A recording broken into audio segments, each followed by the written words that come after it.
Good morning, everyone. Good morning. Good morning. Welcome our home church. Let us prepare our heart and mind toward heaven. Let's sing a song, holy song. 159, Sailing with our Father. 159, Sailing with our Father. If the trip you're traveling gets long, wishes for a new day to come.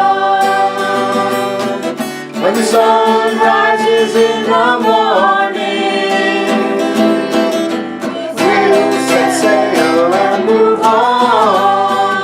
And we'll be sailing with our Father. You know His ship will never sway. Oh, new home on the horizon. We found the promised land today. Look out with joy in your eyes. The winds of truth will guide our way.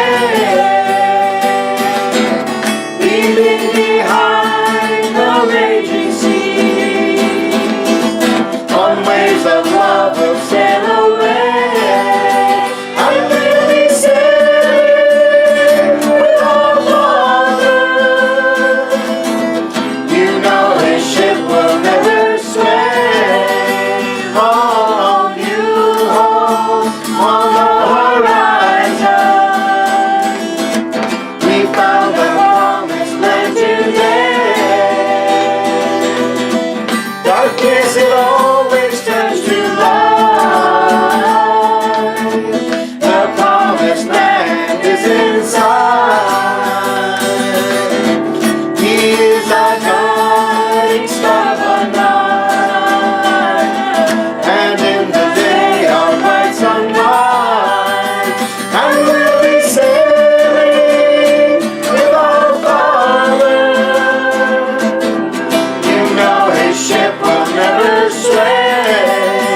Oh, new home on the horizon. We found the promised land today. We found the promised land today. We found the promised land today.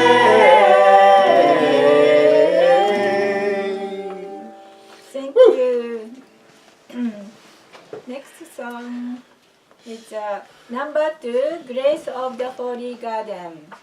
Number 2, Grace of the Holy Garden.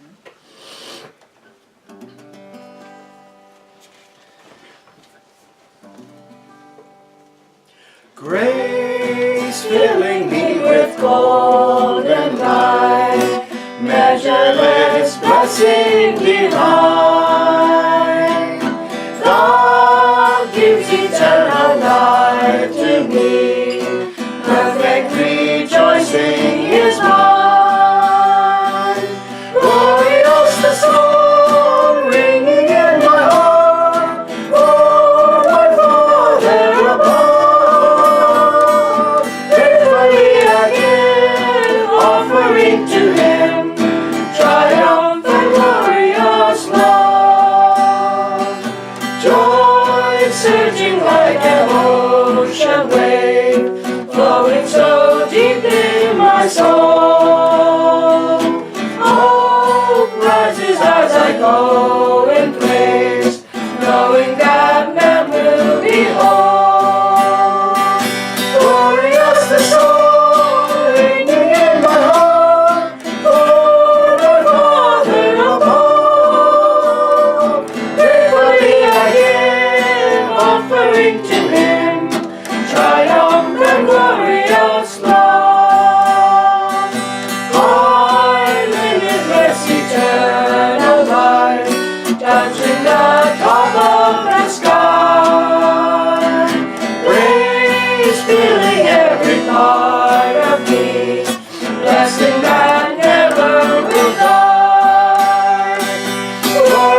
song is number 4, Garden of Restoration.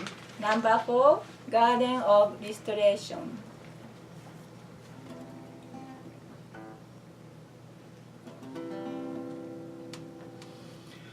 In this world embittered with hate, through the thousands of years,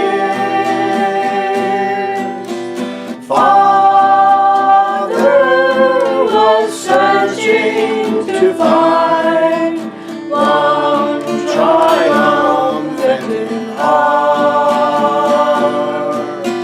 There where he struggled, behold, footprints stained with blood.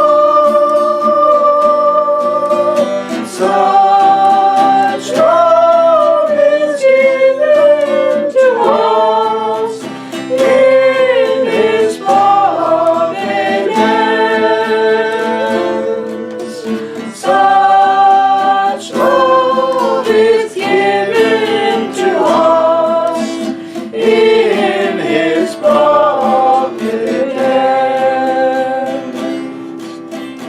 Here we find the flower of joy in the freedom of God.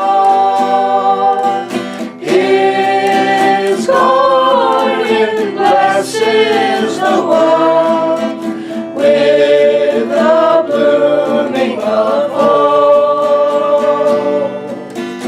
Fragrant perfume of his will fills us all with joy. Such life fulfills all the dreams of a father's desire.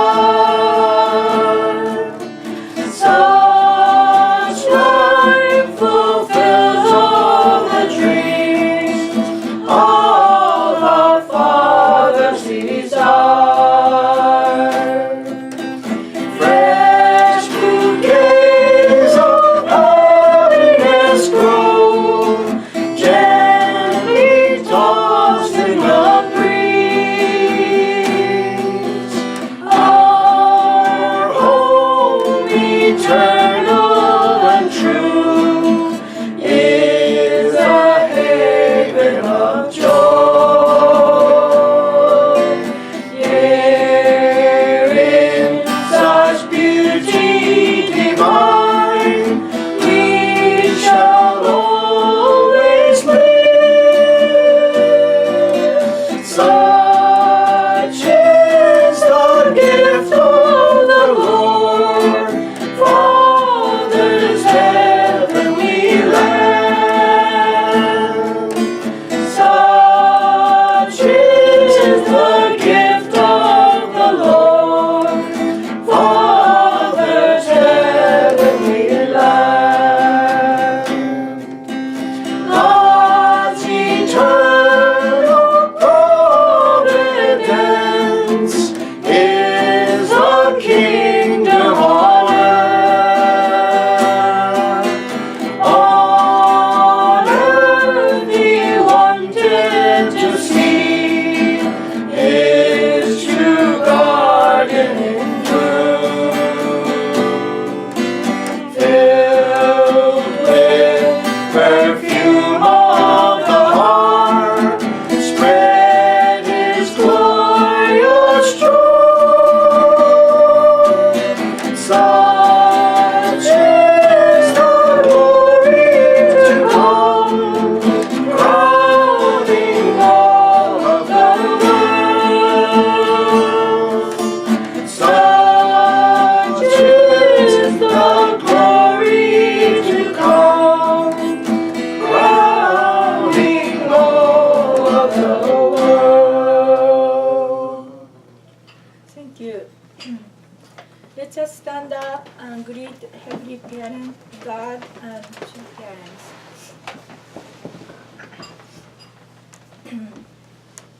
Today is Holy calendar, December 5th, 8 year, and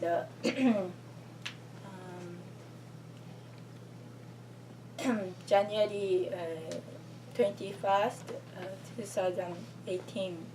It's about Heavenly Father and true parents. And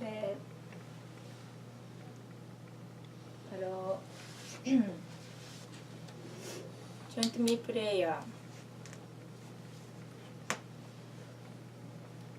살아계하시는 하나님 아버지, 참부모님, 안녕하십니까?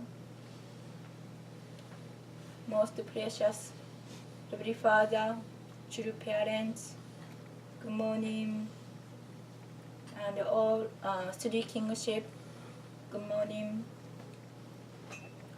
We are so grateful to receive a new day. This few day went up 40 degree or up. It's like feeling like a spring. Even we had a better cold and a few months, and mostly like we can see the mountain is the old snow of white color, and a bit of that time you're giving us warmness. We are so grateful. You create this world, so beautiful world. Some part of the world just hot, some part was so cold, some part of the world was 4 seasons. The variety you gave to us. Likely people living the all century that we divided through the land. But in your heart, we are your children. Front of your eye, no difference of the skin color, no difference of the culture. Just you loved us and tried to raise up us. Because of fall, we lost connection, our heart toward you and love to you. We really sorry. We are long time, we are often, we couldn't find home. Now your providence moving on to the second coming of Christ and the 3 generations of the true family, that taking place to truly opening up the Cheongilguk. Through the second king, we can understand your culture and your love and your teaching. Most beautiful the thought and love and sweat and tear and blood was sweat through the true family. We are so grateful to understanding. Still we have a spiritual growth to understand each character and age and man and woman, the differences and background is different. But now that through the blessing, true Father opening up the blessing to all humankind, if we're receiving this new truth, we can up to now the block to the blessing was wide open. If we can receive new truth and opening up way to heaven, the blessing is key. Now the time to the humbly repent our sin and fallen nature in the past, and now that even we are sinner, we can come to you to repent and we can renew our relationship with you and true parents. That's a wonderful time we are facing, but same time challenging because world was changing and dynamically. Please guide us today. We can determine again to come in front of you, the nothing hiding anything toward you, the brain, nobody blame to the that's myself. You cannot blame anybody else.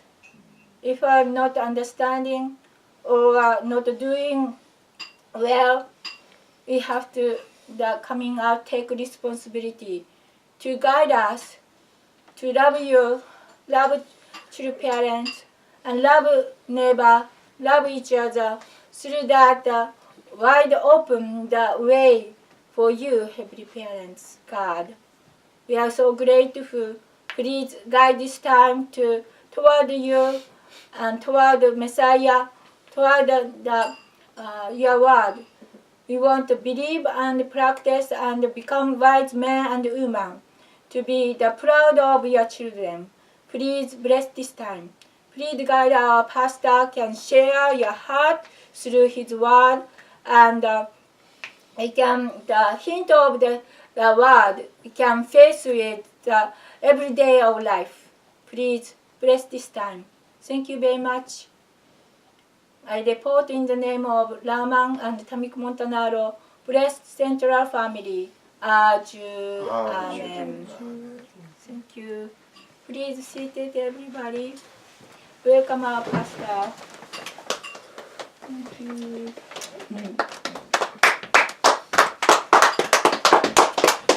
Hi everybody, how are you? Happy Sunday. Happy Sunday. So today I want to talk about being a child again. And I want you to understand that you grow the most when you are children, right? That's when you're growing the most, right? And also you change the most when you're children, right? So, you know, if you look at a 10-year span in the life of a kid, right? When you're 3 years old and going to 13, how much did you change? Even 5 to 15, 1 to 11. 10 years in the life of a child is like eternity, forever, right? It doesn't... Can you imagine being 23 years old? Not really, right? Right now.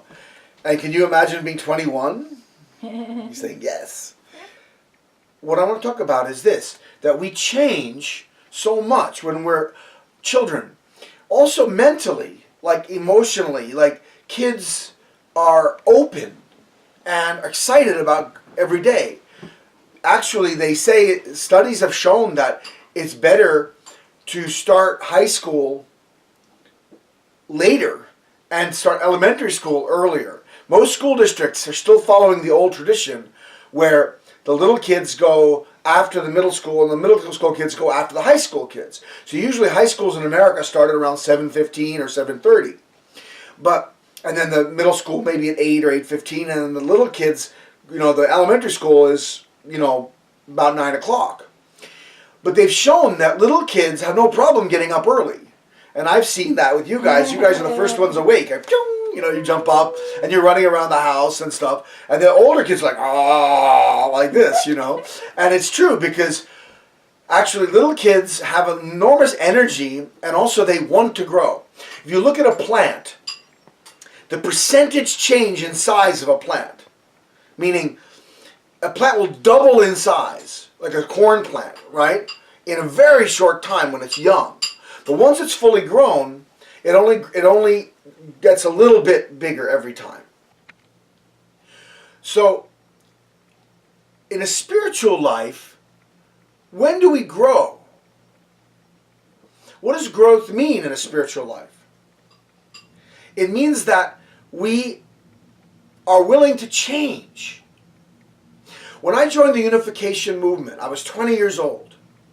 And I was so excited by hearing the divine principle and by meeting a movement that finally I felt was not only solving the problems of the world, but a place that I could change, a place that I could grow, a place that would challenge me to become a better person. And I dove into it 100%. And I did change so quickly in those early days.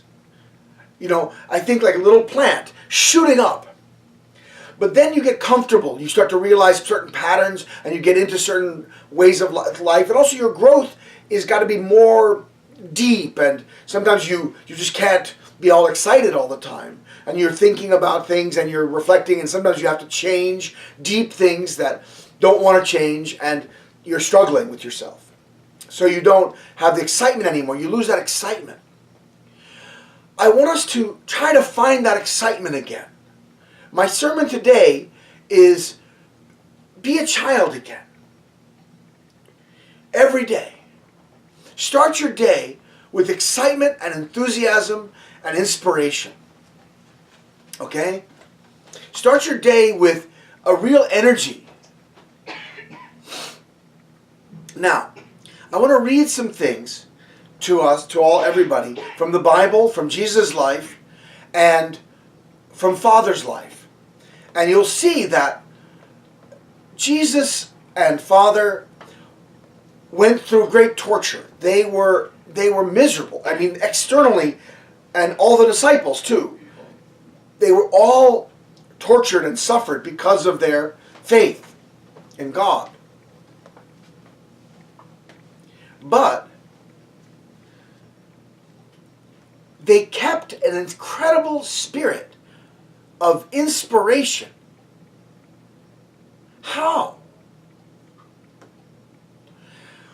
My conclusion to today is this. You cannot be inspired if you think nothing is going to change. Right? Isn't that depressing? What's the opposite of inspiration? What? Depression. If you're depressed, you can't be inspired, right? If you're inspired, you're not depressed. How many of you at home are depressed? How many of you here are depressed? Depression means that you think nothing is changing. Nothing is going to change. And the conclusion I drew, and I'm going to draw and I'm going to show you, is that there's always one thing that you can change. What is it? What can you always change?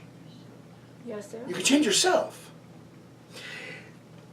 It's when you lose that focus on yourself, not in a self-centered way, not to become like self-centered or egotistical, but simply that I am the only one that I can change. I am the only one that really can change based on what I do. I can only guarantee my own change.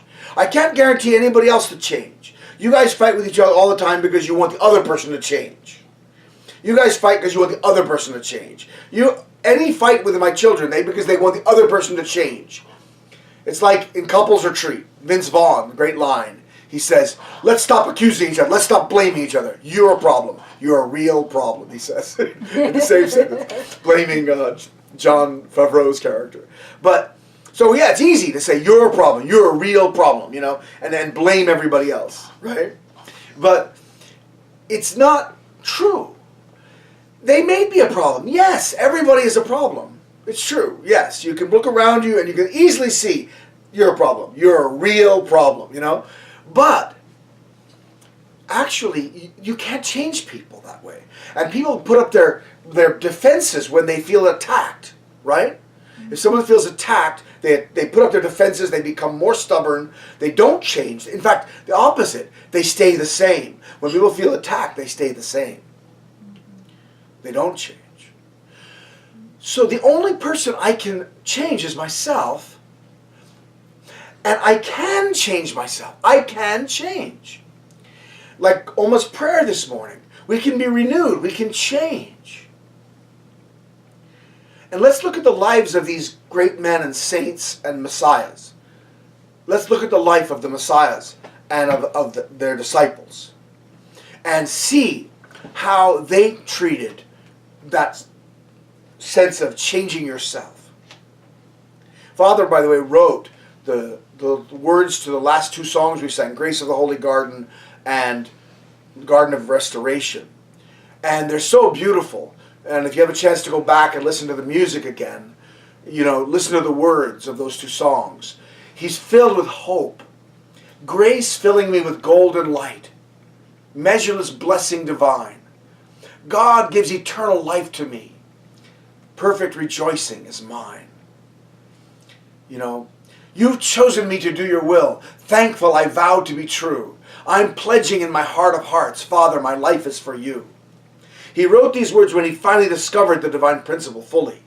When he uncovered the entire divine principle, he wrote these words down. Thanking God. And he was 25 years old. He wasn't a kid.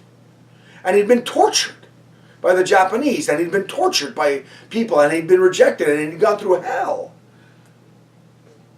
But his heart was on fire. We cannot be naive and think that inspiration is always going to be there like a candy. Ooh, it's Christmas morning and I can have candy. It's not like that. It's actually a sign of great intelligence and depth of heart that you can find inspiration when everything around you is falling apart. Because you can say, in this situation, I can change.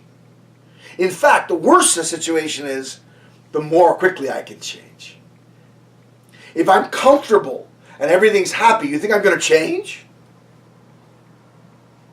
If you're in a spa in the Rockies, and it's like there's saunas and steam rooms, and there's like snow outside, but the inside is toasty warm, and you can, sit around getting a massage for 2 hours a day, and, are you going to change anything?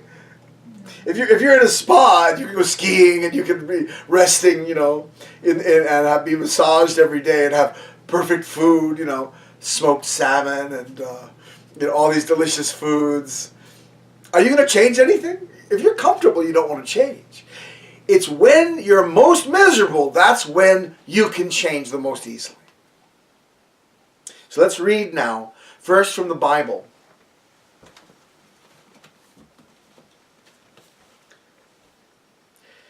This is a two-part reading. I want to start by reading, they're both right around the time of the crucifixion. In Luke, we'll start with Luke 22:55.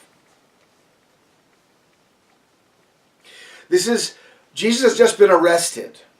And Peter, who is the number one disciple, right? Jesus said, you are the rock upon whom I will build my church.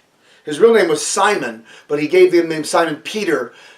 I don't know what it is in Hebrew, but Peter in Latin, Pietro, means stone.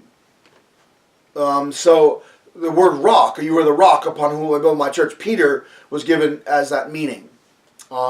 So here's Simon Peter, and he is hanging around the fireside trying to see Jesus, who has been arrested. And the Roman centurions are surrounding him, and he cannot be, broken free. And so, we'll start with 54. 22. This is Luke 22:54. Then, having arrested him, they led him and brought him into the high priest's house, and Peter followed at a distance. Now when they had kindled a fire in the midst of the courtyard and sat down together, Peter sat among them. And a certain servant girl, seeing him as he sat by the fire, looked intently at him and said, "This man was also with him." She recognized Peter as one of the disciples. But he denied him, saying, "Woman, I do not know him." And after a little while, another saw him and said, "You also are of them." But Peter said, "Man, I am not." Then, after about an hour had passed, another confidently affirmed, saying, "Surely this fellow also was with him, for he is a Galilean." But Peter said, "Man, I do not know what you are saying." And immediately while he was still speaking, the rooster crowed. And the Lord turned and looked at Peter. And Peter remembered the word of the Lord, how he had said to him, "Before the rooster crows, you will deny me 3 times." Then Peter went out and wept bitterly.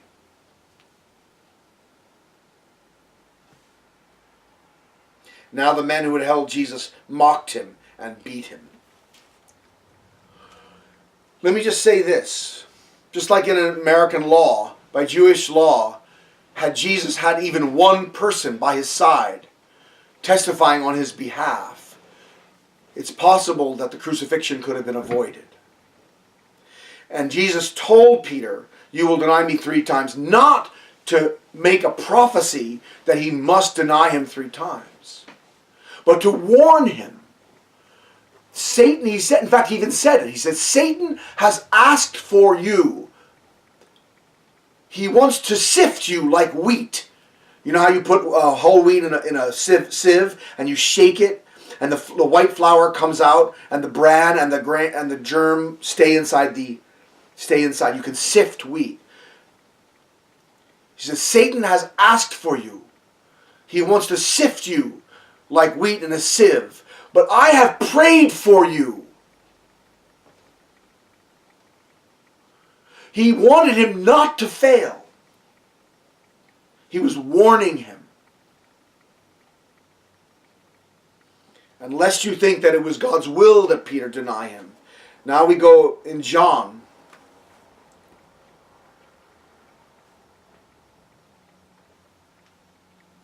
Chapter 21, verse 15 and on. So John 21:15. So when they had eaten breakfast, this is resurrected Jesus now. This is Jesus after the resurrection. So I'll go back to 14. This is now the 3rd time Jesus showed himself to his disciples after he was raised from the dead. So when they had eaten breakfast, Jesus said to Simon Peter, "Simon, son of Jonah, do you love me more than these?" He said to him, "Yes, Lord, you know that I love you." He said to him, "Feed my lambs." Then Jesus said to him a second time, "Simon, son of Jonah, do you love me?" He said to him, "Yes, Lord, you know that I love you." He said to him, "Tend my sheep." He said to him a 3rd time, "Simon, son of Jonah, do you love me?" Peter was grieved because he said to him the 3rd time, "Do you love me?" And he said to him, "Lord, you know all things. You know that I love you." Jesus said to him, "Feed my sheep." Why did Jesus ask him 3 times, "Do you love me?" Because he was heartbroken that Peter, who had loved him, denied him at the most crucial moment. Denied knowing him. I don't know him. I don't know the man. And actually by that betrayed him. And left him alone in front of Pilate. And left him alone in front of the court. Now this is the part I want you to listen to very carefully. He says, "Most assuredly, I say to you, when you were younger, you girded yourself and walked where you wished. But when you are old, you will stretch out your hands, and another will gird you and carry you where you do not wish." This he spoke, signifying by what death he would glorify God. And when he had spoken this, he said to him, "Follow me." So, Peter was actually crucified upside down. When he was captured by the Romans, he said, or the Jews, he said, "I'm not worthy to be crucified in the same manner as my Lord." And so they crucified him upside down. But the idea that Jesus said, when you were younger, you girded yourself. You put your own clothing on. You tied the clothing. Gird is, in the old days, they had a robe and they would tie a belt around their waist, right? They would gird themselves. They would have a loincloth kind of to cover their private parts. They would tie it up. And so they would gird their loins, they said. They would tie on a cloth around their private parts. Actually, though, before you were able to gird yourself, who girded you? Your mom, right? Your mom and dad, they changed your diaper for you, right? You remember that? Do you remember your diapers being changed? Any of you? Anyone at home remember their diapers being changed? We don't remember, do we? We don't remember that time. But, if you think about it, just think back to when you were a small child. Do you remember being held by your parents? Do you remember being carried by your parents? There's a feeling of amazing comfort, isn't there, in being held by your parents. It's almost like there's no responsibility in the world. You can just hold on to your parents and you're happy. Right? There's a happiness there. Later on you get too big and you have to carry yourself around, walk around, and sometimes when you're little you're chasing your parents, and then you get more energy than they do and you're running ahead of them. Right? Think about our relationship with God in this way. I want you to realize that no matter how old you are, think of Peter being willing to be girded by another who wanted to kill him, but accepting that fate, going willingly to that place. Why? Why is he willing, Peter, to die like that? Why should we be willing to go through suffering and difficulty? Why should we be willing to try to find inspiration in my life, excitement actually, to face the new day, to be excited about our lives? Why? Because I can change.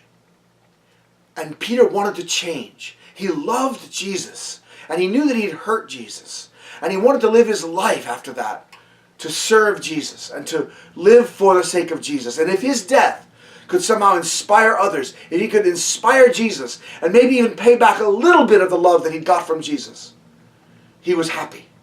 Happy to die. Happy to die. Now, all of you have this, your peace-loving global citizen. This is Father's autobiography. I read this morning about 20 pages here, and I don't have the time to read all of this. In prison, the authorities beat... This is on page 90. I'm sorry, everybody. Page 90, 90.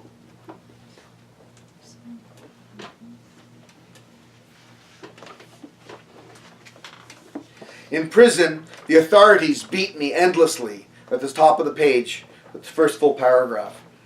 The authorities beat me endlessly and demanded that I confess my crimes. This is in North Korea. I endured, though.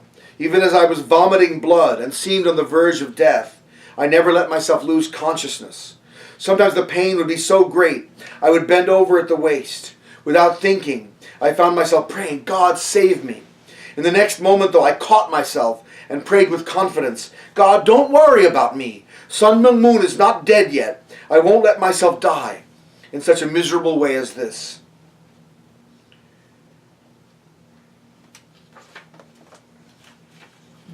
And he was imprisoned, he was put in a court and sentenced to 5 years of slave labor. Let's read on page 92. He's at the top of the page. It says, "It was an unjust imprisonment for me." This is the last line of the last two lines of the first paragraph. "It was an unjust imprisonment for me, but it was a meaningful period of training. Any period of trial in this world has important meaning." And then he talks about the lice. This is really interesting. In prison, even the lice can be friends. It was extremely cold in the prison. Lice would crawl in, single file, along the seams of our prison clothes. When we took the lice and put them together, they would attach themselves to each other and become like a tiny round ball. We would roll these, similar to the way horse dung beetles roll balls of dung. And the lice would do everything they could to stay together. Lice have a character of digging in, and they would put their heads together so that only their back ends were sticking out. We had a lot of fun in the cell watching this. This is called finding pleasure in the most miserable situation. Okay. So Father, he talks about how God spoke to him through this. He said, "No one likes lice or fleas. In prison, though, even lice and fleas became important partners for conversation. The moment you set your eyes on a bedbug or flea, some realization flashes in your mind. And it is important that you not let this pass without notice. We never know what or through what means God will speak to us. So we need to be mindful to examine carefully even things like bed bugs and fleas. And he goes on to talk about the suffering in the prison, the 1,300 bags, 40 kilogram bags of ammonia fertilizer, which would cut into their hands and burn them and burn their skin, and the suffering that he underwent. Sometimes in North Korea, the snow would be above their heads, and they had to walk 2.5 miles to the prison every day. And they were stripped naked in the prison yard before they went and searched. All their clothing was beaten and checked for anything like needles or anything that they could use to help their job. Everything was taken out. They would be beaten again if they had any kind of weapon or anything like that in their clothing. So they were naked, standing in the cold. And it was just miserable. And in the summer it was so hot. Even in the winter it was so hot they would sweat at the factory, he says. But in the summertime the heat was unbearable. And they had a mountain 60 feet high, 20 meters high. A mountain of fertilizer was being added to every day from the factory. It was manufacturing it. And this mountain of fertilizer was spreading and turned like a rock. And they had to break it out and fill up their bags of fertilizer in straw sacks. Every day, each team of 10 men had to fill up 1,300 bags, 130 bags each.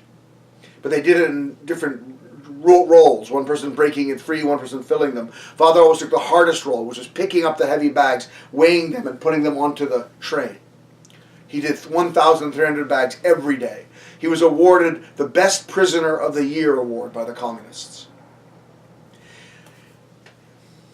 But he was taken where he did not want to go. Now let's go back. I just read on page 93, the beginning of the chapter, "A grain of rice is greater than the earth." On May 20th, 3 months after being placed in Pyongyang prison, I was moved to Hungnam prison, which is where the slave labor camp was. I felt indignation and also shamed before heaven. I was tied to a thief, so I could not escape. We were taken by vehicle on a route that took 17 hours. As I looked out the window, a powerful feeling of grief welled up inside of me.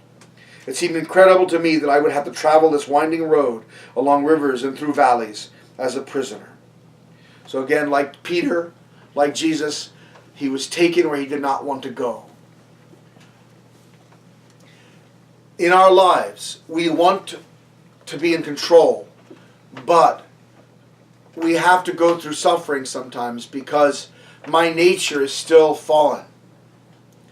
My character is not perfect. I still have sin. And to cleanse my sin, God has to bring me through suffering sometimes. And if I go unwillingly, dragging my heels, fighting it, I don't benefit from the experience. I become resentful. But if I'm willing, childlike, joyful, seeing the beauty in every moment, realizing that I can change. Wow, I can change myself. That's exciting, right? That's a reason to get up in the morning. To realize that there's hope in change. When I can change something, there's hope. As long as I can change something, there's hope. If there's no change, if everything stays the same, there's no hope. This is very important, this point. And you cannot change anything except yourself. And the best place to change yourself is in suffering. So suffering is the most hopeful place. I wish all of you spas and saunas. I really do. I wish all of you vacation land. I want every one of you to be happy and joyful. But I know that most of you, all of you, and myself included, we're all suffering at times. So in that case, embrace the suffering like Father, like Jesus, like Peter. Take it on. Stretch out your arms. Let them gird you and take you where you do not wish to go. And in that suffering, be joyful and full of hope. We can be so excited because there's change. I can change myself. And if I can change myself, anybody can change themselves. And if I can change myself, the world can change.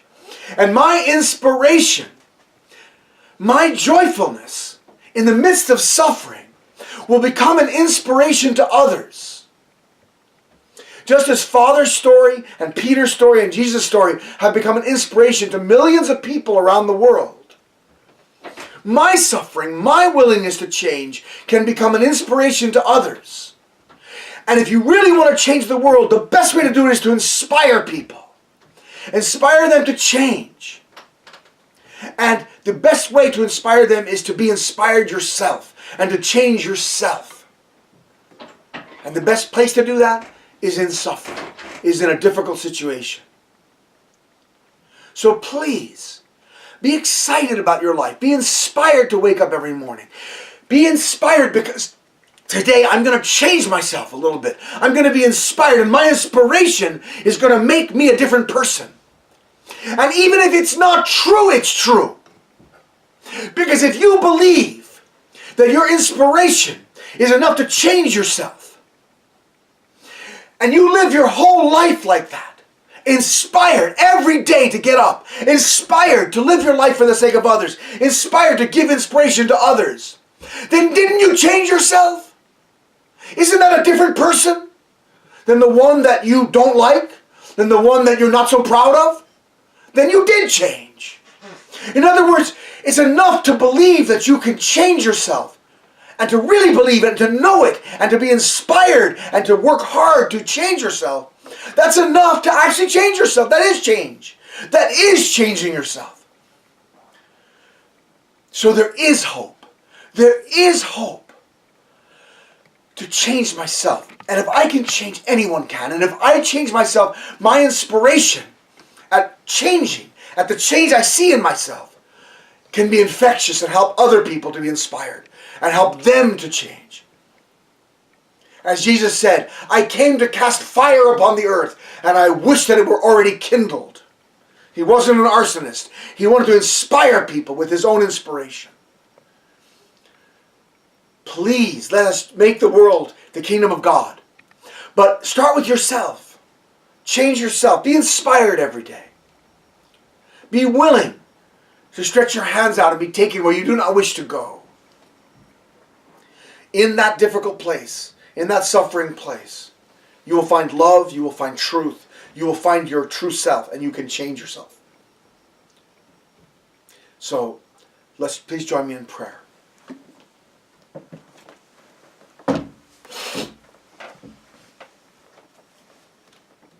Dear Heavenly Father, we want to thank you. You have been loving us for thousands and thousands of years, since the fall, since before the fall. You've been loving us because we are children. Not because we deserve it or we did anything to deserve your love. But Father, your love is a free gift. Because you don't want to do anything but love. Father, you don't want there to be anything in your heart but love. You don't want hate or resentment in your heart. You just want love in your heart. And so you love, even when we're miserable, and even when we're difficult, even when we give you so much of a hard time, Father, even when we don't listen to you and we betray you, you love us. Just like Jesus loved Peter, even though Peter betrayed him. Father, we're grateful to you for your love, but we don't want to be selfish children who don't appreciate the love of their parents. Immature, selfish children. We want to be true children, Father, who recognize the sacrifice their parents are making and who are grateful for that sacrifice and who are doing everything in their power to grow up and become like their parents, inspired, willing to change, willing to grow, willing to suffer for the sake of others.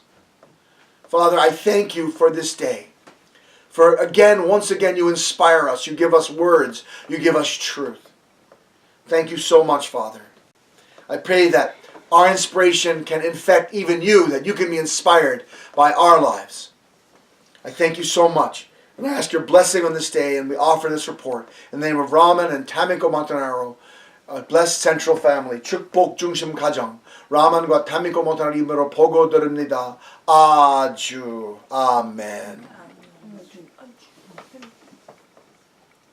Thank you.